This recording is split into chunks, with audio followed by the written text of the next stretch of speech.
اعوذ باللہ من الشیطان الرجیم، بسم اللہ الرحمن الرحیم۔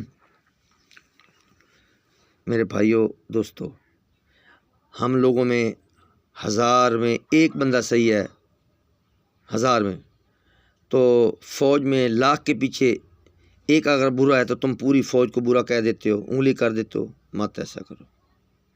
فلسطین کا حال دیکھو، لوگ پانی کے لیے ترس رہے ہیں، روٹی کے لیے ترس رہے ہیں۔ فوج کی کچھ مجبوریاں ہوتی ہیں۔ یہ کلبھوشن یادو نے، جو لوگ پکڑے گئے ہیں مختلف صوبوں سے، کس نے پکڑا؟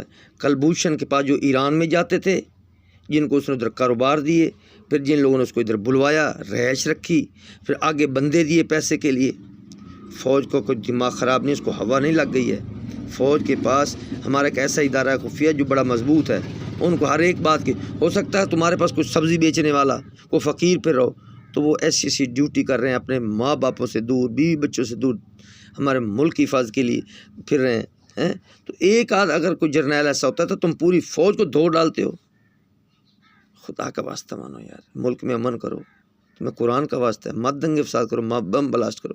جو وہاں جوان پشاور میں کتنے پولیس والے مر گئے، ان کی بیویوں کی، ان کے بچوں کی بد دعائیں تمہیں نہیں چھوڑیں گی۔ خدا کی لعنت ہے جھوٹوں پر، بے انصافوں پر، جس ملک کے ساتھ بے انصافی کرتے ہیں، دھوکہ دہی کرتے ہیں۔ مر جانا تم نے۔ ڈیرغت خان میں جو جوان مارے گئے، وزیرستان میں مارے گئے۔ کل ایک فوجی درس دے رہا تھا، وہاں کے جو لڑائی جھگڑے والے تھے ان کو سمجھا رہے تھے کہ ہم نہ آتے، تمہارے محلے میں فلاں آدمی جو ہے مارا گیا ہے، تو تم نے اس کو کیوں نہیں پکڑا؟ فلاں جگہ فلاں بندہ مارا گیا ہے۔ فوج تو مجبور ہو کے آتی ہے۔ تو میری چاروں صوبوں سے گزارش ہے، اگر تم سچے دل سے کلمہ پڑھتے ہو تو امن میں آ جاؤ، ملک میں دنگے فساد نہ کرو، انشاءاللہ انصاف ہوگا۔ باقی عمران خان کی بات آپ کرتے ہو نا، میرا جب تک دل دماغ کام کرتا ہے وہ عمران خان کو بچا رہے ہیں، نہیں تو اتنی بیرونی طاقتیں کب کو اس کو مروا دیتی۔ ہوا تھا جلسے میں، اس پہ گولیاں لگی، اللہ نے بچا لیا ہے، جیل میں محفوظ بیٹھا ہوا ہے اور بڑی نگرانی میں بیٹھا ہوا ہے۔ اگر فوج دھاندلی کرتی مجھے بتاؤ تو اس کی سیٹیں زیادہ ہوتی، بتاؤ یا فیصلہ کرو۔ ہمارے کیمپوں میں تو کوئی، کہیں جہاں جہاں ہم ووٹ ڈالنے وہاں تو کوئی فوج نہیں تھی۔ جہاں فوج کو حکم ملا کہ وہاں جگہ بے ایمانی ہو رہی ہے، تو ٹھپے لگ رہے ہیں، عورتیں ٹھپے لگا رہے ہیں، مرد کاپی کاپی، تو فوج مجبوراً گئی ہے۔ تو برائے مہربانی، ایک ادارہ مضبوط ہے جس نے 70 سال میں ملک بچا ہوا ہے۔ اب کبھی بنگلہ دیش پر بات کرتے ہو، ان میں بھی راز ہیں کہ وہ کیوں الگ ہوا، کتنا بیچ میں فرق تھا، بیچ میں کون رستے پڑتے ہیں، یہ راز کی باتیں ہیں۔ کیوں؟ فلسطین کا حال دیکھ لو یار، روٹی کے لیے، پانی کے لیے لوگ ترس رہے ہیں۔ کیا تم چاہتے ہمارے ملک میں بھی ایسا ہو؟ خدا کا واسطہ ہے۔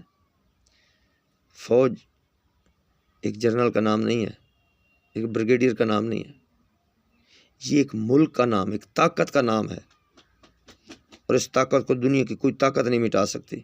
یہ یاد رکھنا میری بات۔ جن کے دلوں میں خواہش ہے نا کہ صوبوں میں لڑائی جھگڑے فساد کر دیں گے، وہ کبھی کامیاب نہیں ہوں گے، کیونکہ یہ محمد علی ذوالجناح نے بنایا ہے۔ لندن میں میرے نبی محمد صلی اللہ علیہ وسلم نے خواب میں اس کو بتایا ہے۔ تو بنوانے والا سعد اقبال تھا، جس کا بڑا مطلب ہے بلند، تو نام اس کا رکھا گیا لا الہ الا اللہ۔ اس کے مٹانے والوں کی حسرتیں دل میں رہ جائیں گی، اور وہ تڑپ تڑپ کے مر جائیں گے۔ جن کی یہ سوچ تھی، جو لا الہ کلمے والے ملک کو مٹانے کی کوشش، بنانے نہیں دے رہے تھے، بن گئے تو اب مٹانے کی کوشش میں، ان کے یہ خواب ادھورے رہ جائیں گے۔ کیوں؟ کہ میری فوج میں ایسے ایسے لوگ ہیں جن کی ماؤں نے پاک دودھ پلایا ہے، نہ وہ کبھی غداری کریں گے، نہ وہ کبھی دھوکہ دیں گے، نہ ملک لوٹیں گے۔ ایسے ایسے جوان پڑے ہیں جن کو اللہ کی طاقت ہے، جن کے پاس شاہ مردان شیری جذبہ کی طاقت ہے، جن پاس حیدر حیدر نعرے کی، جب وہ پکار کرتے ہیں تو ان کے وجود، ان کا جس کے 6 فٹ کا ہے وہ 12 فٹ ہو جاتا ہے، اس کی بینائی تیز ہو جاتی ہے، کیونکہ حیدر حیدر ہی ہے۔ ایسے نبی نے تھوڑی کہا تھا نادی علی امد ہر العجائب تجدون اللہ کا فی النوائب کل ہم و غم سین جلی بولایت کا یا علیو یا علیو۔ تو میرا علی کہاں، آنکھوں کو لباب راک سویا ہوا ہے، مرب کا قلعہ کوئی صحابی فتح نہیں کر سکا۔ تو سنت بن گیا، نبی نے علی کو پکارا یا علی مدد، پھر کیسا ہوا، مرب کے 2 ٹکڑے کر کے دے دی۔ تو فوج کے پاس ایک حیدر حیدر نعرے کی ایسی طاقت ہے، تو جب وہ حیدر حیدر کہتے ہیں تو ان کا خون ڈبل رگوں میں کام کرتا ہے، ڈبل رگوں میں، ٹھیک ہے۔ برائے مہربانی ملک میں امن کرو، بے سکونی مت کرو، انشاءاللہ انصاف ہوگا، سچائی ہوگی۔ مجھے اپنے رب پر بھروسہ ہے، اگر تمہیں بھروسہ تھا، اگر تمہیں رب پر تقوی ہے تو انصاف ہوگا، اگر تمہیں تقوی نہیں ہے تو پھر کامیاب نہیں ہو سکتے۔ جن لوگوں نے تقوی کیا ہے کہ ہمیں فتح ہوگی، اور فتح ہمیشہ قرآن کی ہوئی ہے، قرآن والوں کی ہوئی ہے، نبی کی آل کی ہوئی ہے، نبی کی آل والوں سے محبت کرنے والے کی، اور یہ ایسے ہی ہوگا کیونکہ اس ساتھ فرشتے ہوتے ہیں، اللہ کی مدد ہوتی ہے۔ ظاہری تو تمہارے سامنے وہ بس ہوتا ہے، لیکن اس کے بعد بہت بڑی طاقت ہوتی ہے، بہت بڑی طاقت ہوتی ہے۔ اللہ میرے ملک والوں کی حفاظت فرمائے، چاروں صوبوں میں امن ہو، اور ہر بندے کو انصاف کرنے کی توفیق عطا فرمائے، قرآن پاک پڑھنے اور سمجھنے کی توفیق عطا فرمائے۔ تو میں نے کسی کا اگر دل دکھایا میری سے، تو میں معافی چاہتا ہوں، یار موت کی دلیل پر بیٹھے ہو، مر جانا ہے۔ تو اللہ تعالیٰ تمہیں کامیاب کرے۔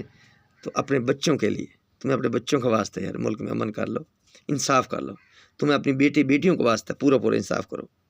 اگر تمہیں اللہ کا رسول پیار ہے تو قرآن کے ساتھ پورا انصاف کرو، سچی بات کرو، سچ کے ساتھ کھڑے جاؤ، آخر موت ہے، مت کسی سے ڈرو۔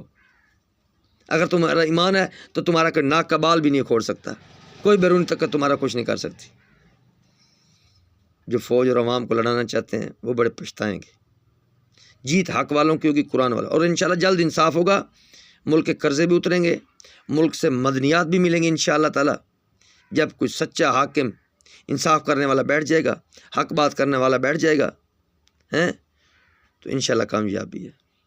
میں نے کسی کا دل دکھایا تو معذر خواہ ہوں، میری توبہ، میری توبہ، میری توبہ۔ صاحب میرے بھائی ہو یار، میرے نبی کی امتی ہو، ہم نے لا الہ پڑھا ہے، تو نماز میں السلام علیکم ایھا النبی کہتے ہیں، تو اسی نبی کے صدقے، اسی نبی کے واسطے سے تمہیں میں واسطہ دیتا ہوں، ملک میں امن کرو۔